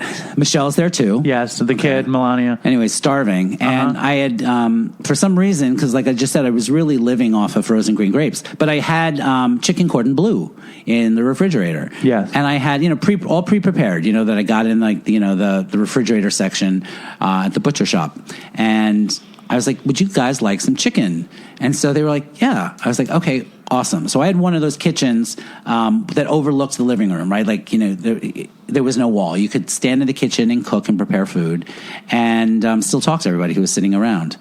And so I went into the kitchen and I got everything out and we're still chatting. I'm in the kitchen and they're all sitting in my living room and he's smirking at me. Well, it's like, come on, I want to hear what happened. Okay. So I pull everything out, and I had this obsession with pepper, like salt and pepper peppers. Do you know how many different types of pepper there is out there? No. So I would always, whenever I would go buy green grapes and chicken, I would get a different flavor of pepper. So I asked them, they must have thought I was crazy, like, what sort of pepper would you like me to put on the chicken cordon bleu? Well, they're there 8 hours. You're high on meth, eating frozen grapes. I mean, it's like, I'm sure, I bet you Obama's telling this story right now to somebody. Barack. And so I doubt it. Wouldn't that be funny? That would be crazy. So anyway, they look at me like I'm crazy, and I was like, well, they must think I'm crazy, so I'm just going to like shut up, and I'm going to go ahead and prepare the meal. So I'm getting like, the butter out and the chicken out, and I'm unwrapping it, and I get out the cookware, and I wasn't sure how I was going to cook it. I wasn't sure if I was going to like broil it or bake it. Okay, so like I bent down to the cabinet to get the cookware, and I come up, and nobody's there. There's nobody in my living room. Oh my God. And that was probably the most awakening. I don't know if you can hear it in my voice right now. Yeah. But I can, like, to this day, like right now sitting here with you, the shock that there was no one there. It's terrifying, huh? Because I'm telling you, I was there for 8 to 10 hours, and I was serving them beverages. So I looked at the coffee table. There were glasses on the coffee table, and I had out like multiple like dishes. I brought out more than one piece of chicken because there were a bunch of us. Like Michelle was there, Barack was there, his 2 girls were there, and I believe, I was, not only was I sitting there, like, but I was conversing back and forth, and so like, could you imagine if there was a video camera back then and it played this back to me? Right. And how common is that to have that kind of a hallucination / psychosis moment like that? I had one other crazy experience that I went to the hospital for, and the psychiatrist told me I had a psychotic break. This is when I was living in New Jersey, and this is before I moved to Atlanta. And I saw a whole crew of military guys chasing after me with machine guns and like army gear, like the big helmets and the green uniforms, and like chasing at me. And my head popped. It was like a rubber band popped because I was so scared. They were literally rushing me, and my head popped right as they were probably about 10 feet in front of me. And that wasn't happening either. And how did you realize that wasn't happening? Because when it popped, they disappeared. So how often, like, I used to do math. And Wait a second. So did you, when I revealed at the end, like, what did you think? It's incredibly disappointing. Oh, okay. I was thinking maybe Obama was like at a treatment thing, and he was seeing the old crystal meth injector. No, it's scary. I'm thinking 2 things. One, disappointment. There's more details to the story, but I don't want to bore you. I'm not disappointed in the story. I'm disappointed that it was a hallucination as opposed to why Obama was there. But then I got scared. At first it's like, oh, that's a letdown that he wasn't really there. But then it's really scary because I could hear it in your voice that you're scared. It was scary. It's very scary, and like no matter what, I don't tell that story to a lot of people today because it's emotional. It was very emotional. Like, I mean, it's like I bent over. Like, we're sitting at a table right now. It's like I bent down to the table and I look up, and if you weren't sitting across from me, it was that real. It's terrifying. It's like a mental illness. It's very cinematic too, because that's something that happens in movies where somebody doesn't know what's happening, and then all of a sudden it never even happened. Right. But in my experience, like I've had, I had like, I don't know, 10 months, 11 months on meth or something, and I never hallucinated. And I never had like marathon meth sex. Like I missed out on a lot of. And we could talk about that some other time. A lot of the good and bad of meth. But when you hear lore about it, you hear about the bugs, and you hear about picking. Right. You rarely hear about total fucking hallucination. Psychosis. It's a different form of psychosis, right? It is. Yeah. Do you totally hear about that kind of stuff a lot, or this is very in particular? And also, you probably had a real thing for Obama. I don't. It was just. Yeah, you're right. You turned on the television, and all you did was see Obama on the television, and from rally to rally, and you know how it is. It wasn't as bad as today. You can't turn on the TV. I mean, the election's still over a year away, and like all you do is turn on CNN right now, and you see them all. Well, Trump is a very. But not just Trump, like all the Democratic candidates running, like every time but you turn on the TV. the story is like you have this guy, and then you have these guys trying to beat this guy. That's the story. Trump is great for American television. I mean, he's like a wrestler. Here's the thing you might appreciate. So I've told this story before, okay, like at a meeting when I'm qualifying and sharing my story, but I never told anyone it was Obama. I just say that I was in the living room with people because people would laugh at me. Well, I think it's a great detail of the story. But so this is the first time I'm sharing that detail. I swear to you. And I'm not even a friend, like my best friend. Why didn't you tell them? Because you were just too humiliated. So humiliated. And like I feel a little humiliated sitting here with you right now. Because I can see your face. The listeners can't see your face. Like you're looking at me like what? Like you don't believe me. And well, no. It's more like I'm a very literal person, so I want to know why Obama is there, and also like I don't know. I think when you reveal that he's not there, I really did get scared. It's like that, and that's also like addiction. It's like the scariest shit that you don't think it's actually happening, and then it is happening, whatever the case may be. Right. If you lost your house, if you fucking lost your family, if you lost your job, if you're OD'd in the street, and you can't believe that's real. And in this case, it's an actual thinking. It was like waking up from a dream. You wake up sometimes in the morning and you're like, oh, that was just a dream. That's what happened, except I was wide awake. When I was a kid, and I was not on meth, I was a kid and I was in summer camp, okay? And I was a very scared kid. And I was in summer camp, and I remember one night, I wake up in the middle of the night, okay, and I see a bunch of kids on the ground. And what it looked like was a kid was sleeping, and then the kids around him were wrapping him with toilet paper, which was a thing at the stupid summer camp with these dicks from Long Island. And so I get out of bed, and I creep over, and I said, "Who are you getting?" And they didn't answer. And I said, "Who are you getting?" And they didn't answer. And I reached to touch the guy, and my hand went through the guy. And I was like, I got scared, and I got in bed. And to this day, it's a very scary story. It was probably a dream. Maybe it was the ghost of fucking Christmas past, whatever. So do you want me? I mean, there's more to the story. What else is there? So Obama left. Okay. But Obama disappeared. I was in shock, so I continued to make the chicken. And I made the chicken. I don't think I ate the chicken, though, because I didn't have an appetite. But so I laid down on my couch and sort of blown away that he wasn't there. I just couldn't wrap my mind around it. So I lit some candles. This I remember. And I'm a big candle guy. So I lit some candles and I was laying there and, I shot up crystal meth again because what are you going to do when you realize that Obama's not in your apartment?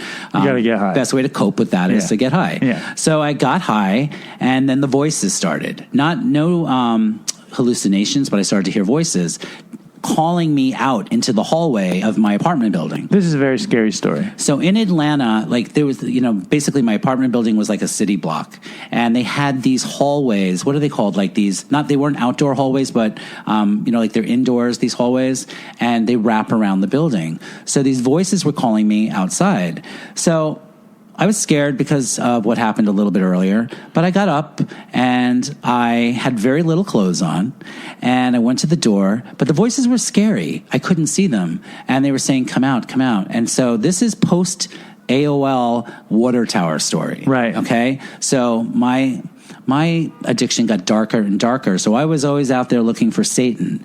And I'm always afraid to tell people that, but I was out there looking for some dark force, which I identified as like... And it was calling you. Yeah, and it was calling me. Yeah. So I went out into the hallway, and it was late. It was really late. But that's also, like we talked about the last time, it's a meth thing. It's a black magic thing. Yes. It's like once, if you're an addict and things flip, you know what I mean? You're not just like fucking around and you're full on. No. The devil is there. Right. It's not as crazy. Well, they call meth the devil's drug. Yeah. Well, anyway. So I went out there and it was, it was spring or summer because it wasn't cold outside. And so I've got all these candles burning in my apartment. Okay. And I walk out and I start traveling down the hallway looking for whoever's calling me. And then I realized that it was Satan calling me. And I was like, okay, well, I wonder what he wants. Maybe he wants some frozen grapes. And he's probably looking for me. So when I see him, I get, I have to like offer myself. Bill, do you have chicken cordon bleu and grapes that are frozen? Exactly. And so what do you do when Satan's looking for you and you can hear his voice? You strip. So I took all my clothes off. You were interested in Satan. You were not scared. You liked Satan. So maybe maybe one day, not today, I can share with you the very first time I shot up.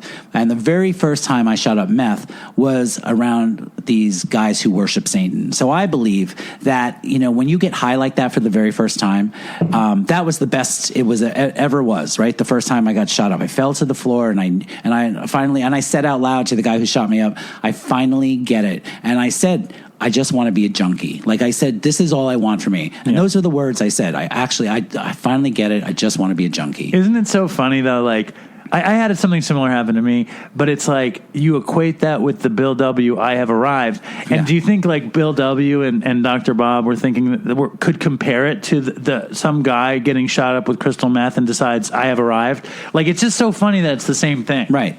And so my first experience doing it that way was with these guys who were actually pretty dangerous, and one of them's dead now. And so I think that if that's the way you enter that sort of world, that's always going to sort of haunt you.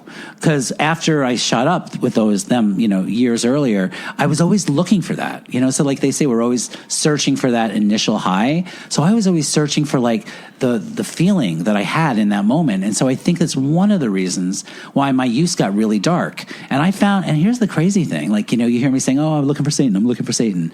There are guys out there who like actually worship and like practice that sort of stuff. Right. Thank God I never really ran into any of them who were too serious about it. I got out of Atlanta and came back to New York to get sober, probably just in the nick of time. But so anyway, I'm walking down the hallway looking for him, and I strip. I take all my clothes off, thinking that's what he wanted to see. Well, because if he's gonna find me and I'm gonna present him to me, I present myself to him, and he's finally going to take the Dark Lord. Right, and the Dark Lord is right, exactly. Going to finally say, "I found you. You are mine. Come with me." This is a terrifying story now, by the way. I'm in my hallway of the not even near my front door of my apartment, like around the other side of the building, and I'm like, well, where does Satan live? Like down in hell, right? So I was like, I got to get all the way downstairs. So I went all the way downstairs, naked, and I left my clothes on the floor of whatever floor I was on. So it's probably like a tank top and like short shorts. And I had the same boots on that I had in the water tower. I had these big black boots. They went everywhere with me. And I get down to the first level. So you're naked in these boots. Naked in these boots. Yes. And get to the bottom floor, and then I walked all the way to the end of the hall. Like I'm trying to get as far away from like reality as possible. And then I lay down on the floor, butt naked, screaming at the top of my lungs for like Satan to come find me. God, I think I'm going to get fired after telling this story. It's possible. Anyway, continue. And Anna, please, Anna, turn it off. I think it's against the law to fire you for telling a story. Anna, turn it off right now. You work in a drug treatment. I mean, it's like, it's good. They'll be like, wow, Bill can really relate to the really fucking crazy ones. I can. I was talking to somebody today on the phone who's a client up in Canaan, and didn't know that he did meth, and he was sharing some stories. It was crazy. And but I could relate. I could totally relate. No shit. So you're naked in the basement, screaming for the Dark Lord to take you. And I never really considered that maybe the building had cameras. Right. So well, why would you? There were cameras, and security came down, and I immediately was like, wait a second, is this security or is this, Satan? Satan. Quickly came to find that it was security. Thank God. They had already called the police. Yes. The police came, arrested me. Put a blanket on you, probably. They brought the clothes that I had left, in the hallway upstairs, gave them to me. But they put me in a cop car, and there, and then it was a big apartment building I lived in, so I got a lot of attention. People started coming out. It was a big deal. Like there were like 3 cop cars out there, and because there was this crazy, I probably appeared like total lunatic, and probably right. And they put me in the back of the police car, and I'm just screaming. I had been arrested a few times before, and there is nothing worse than coming down off of crystal meth while you're locked up in jail waiting to go to court and be, in front of the judge. Coming down, and especially in Atlanta jail, especially me in Atlanta jail, I just don't look like I belong there. I stick out. And anyway, So yeah, I got taken to jail in this beat up tank top, these short shorts, these big black boots, finally realizing, and then as you come down, you finally realizing, oh, he wasn't there. But then the crazy thing is, I kept feeling like he keeps letting me down. You mean like, Satan? Satan, he just keeps letting me down. Like I get so close. And then that's why I want to use again. Because as soon as I like shoot up again, then it's like literally flicking a light switch. And then all of a sudden it's like, aha, like you're back. Now come find me. So it was sick and twisted, but I couldn't stop. Just couldn't get enough of it. It's amazing. It's actually an amazing story. The Obama part was a letdown, but it gets to such a sad, dark place. And also, like, I think with this kind of stuff, there is no way to explain it.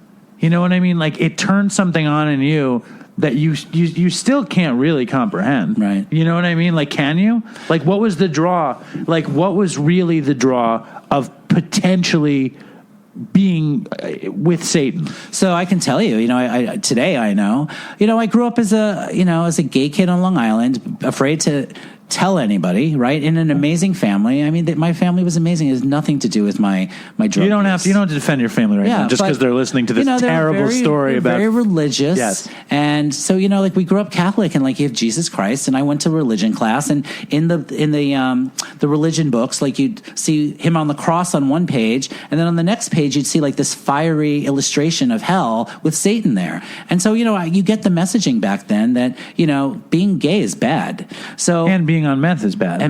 So So you had the double whammy, and you expected Satan to appear. So I never really made friends. That was the whole point. I was afraid to be myself. So as I got older and older, I really felt alone. And I felt I would see everybody out there making these friends and all of these gay people out there, having this life that I wanted for myself. Right. And I felt like I just didn't belong. But if I had hooked up with like a power that was so greater than myself, that's funny. That was magical and dark, it would get me everything I wanted. I'd get the body I want. I'd get the job that I want. I'd get the money that I'd want. I'd get the friends that I'd want. But what I came, and not to get too corny, and I'm sure a lot of people listening will understand this, but I realized this time around when I came back to get sober into New York in 2009, I needed to get sober to find those things. I mean, I found the friends. I found the job. I got the money. I felt like myself again. I could be who I was. And people really liked me. Just, like Sally Field said, like, you like me. That's how it felt for me when I came back to New York to get sober. Well, I think it's a crazy story, and I think that it's true. You know what I mean? I think that Jewish people, the devil doesn't mean anything to Jewish people. No, not at all. No. There's no devil. I mean, unless I'm not really that Jewish either. But like, I had one experience.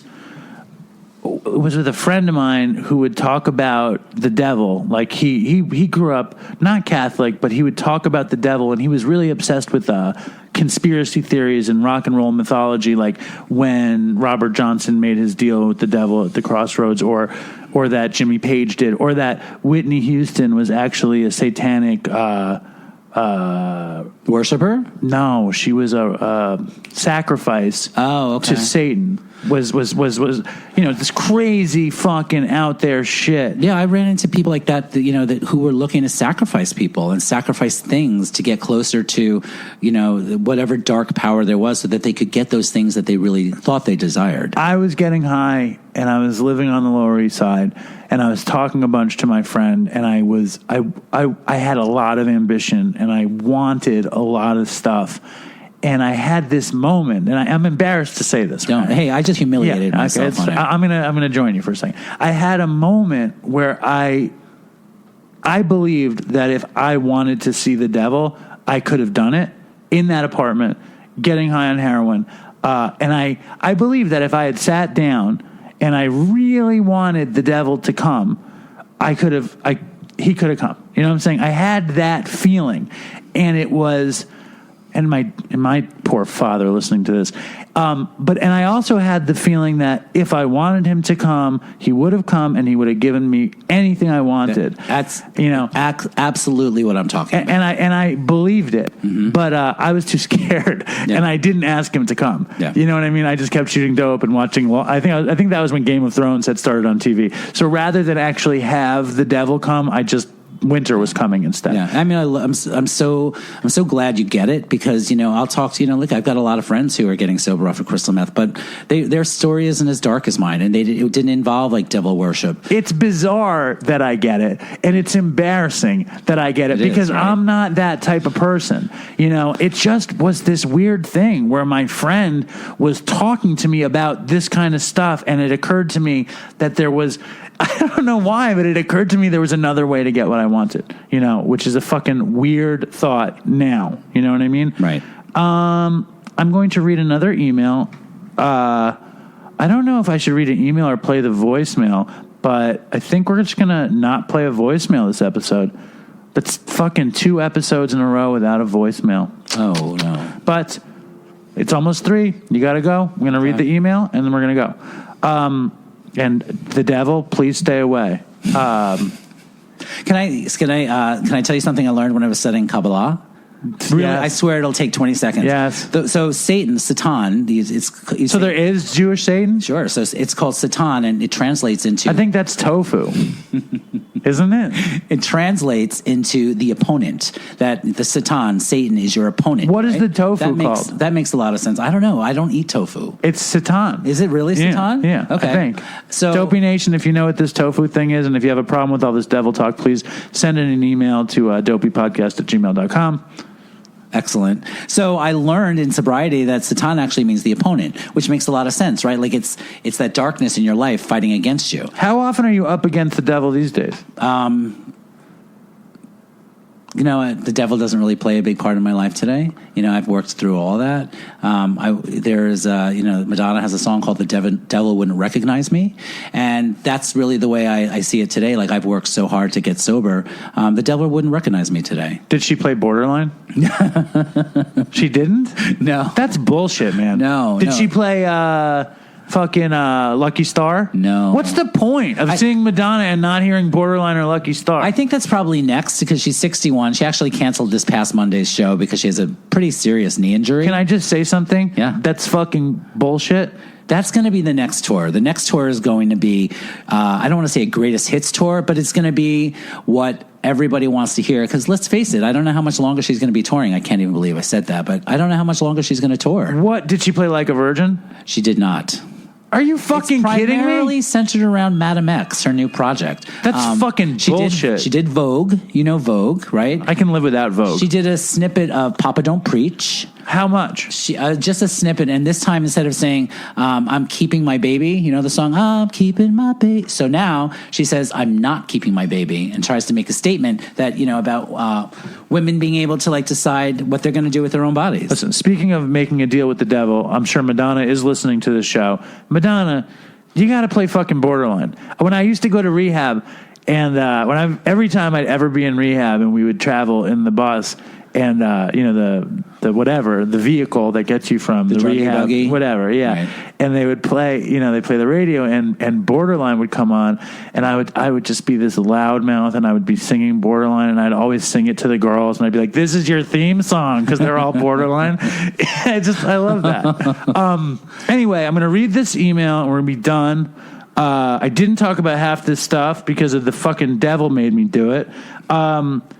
Interestingly enough, people are showing up in New York for DOPEYCON now, and a bunch of people went down to Katz's to meet Ishmael, and pictures are coming in. So oh, wow. Really? Very exciting. Matt Weidemeyer Carroll is a big Dopey fan. Look, all these fucking dopes are showing up with pictures at Katz's. Crazy. Look at that. Look at these dopes at Katz's. So that's kind of scary. DOPEYCON is among us. The dopes are at Katz's. Dopey Nation has made it to New York. I'm very touched. I can't wait to meet part of the Dopey Nation tomorrow. It's going to be wild. So let's just be done. I'm not going to read an email. You got a fucking therapy, coaching, whatever you do. I do. Can I promote one thing? Sure. Okay, really quick. So on October 31st, Mountainside Chelsea is hosting a Halloween party for young people in New York City in recovery. That's why I wanted to really get this out there. There is an organization called Big Vision, and if you don't know it, look it up. It was started by a mom who, her name is Eve Goldberg, and I know her pretty well. She was at our open house last week, but I think you should have her on your show. She's got incredible stories. She's an advocate and passionate about recovery. Sure. Big Vision was started by Eve Goldberg. She's a mom whose son tragically died of heroin overdose, and she really speaks passionately about addiction and recovery, and has worked hard over the years to really make this organization, Big Vision, the best organization in New York City for young adults to spend time with other young adults in recovery, especially those who don't, go to 12-step meetings. So anyway, I just wanted to get her name out there. I think she's somebody that you would love talking to, and I know the Eve that I know would love to come on here and talk to you. All right, cool. Well, so she actually might be there tomorrow night. October 31st is also Ad Rock from the Beastie Boys' birthday. I did not know that. Well, it's true. Anyway, so yeah, Big Vision, Mountainside, October 31st, and DOPEYCON is tomorrow. You guys, I think I'll probably release it early because I can't handle not releasing it early. But let's thank fucking Jack Osborne and thank Bill Blaber with his crazy "The Devil Made Me Do It" story. What a crazy story. What a very dark road to DOPEYCON story that is. This has been great, Dave. Thank you for having me back. It's always a pleasure, Poe. It's always a pleasure. Seriously, stay strong, Dopey Nation, and fucking toodles for Chris. And I know he would have loved to be here at DOPEYCON tomorrow. So makes me sad. But you got to go. So have a good one. Talk soon. Dave. Goodbye. Thank you, Bill. Bye. I want to take a walk around the world. I wonder would it do me any good? Until I get some money in my pocket, then I guess I'll just have to walk around my neighborhood. But I want to be good so bad. Want to be so good, so bad, so bad. I want to be good so bad. Bad desire's all I ever had. And I want to take a ride up in the sky. Watch this aeroplane just pass me by. And I want to see a Lear jetliner take a dive, just to show all of these people what it means to be alive. But I want to be good so bad. Want to be so good, so bad, so bad. I want to be good so bad. Bad desire's all I ever had. And my shadow's getting smaller and smaller, and it's time to where I stand. Shadow's getting smaller and smaller, and it's time to where I stand. And I wonder would they pay it any mind when I leave this busted city far behind.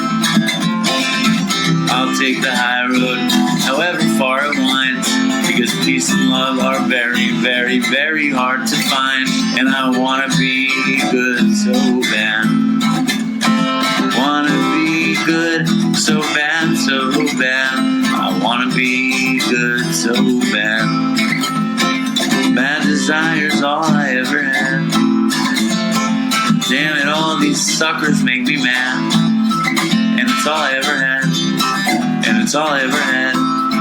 And these suckers make me mad, and I want to call my dad, and it's all I ever had, and it's all I ever had, and it's all I ever had. And it's all I ever had. And these suckers make me mad, and it's all I ever had, and I want to call my dad, and it's all I ever had, and it's all I ever had. And it's all I ever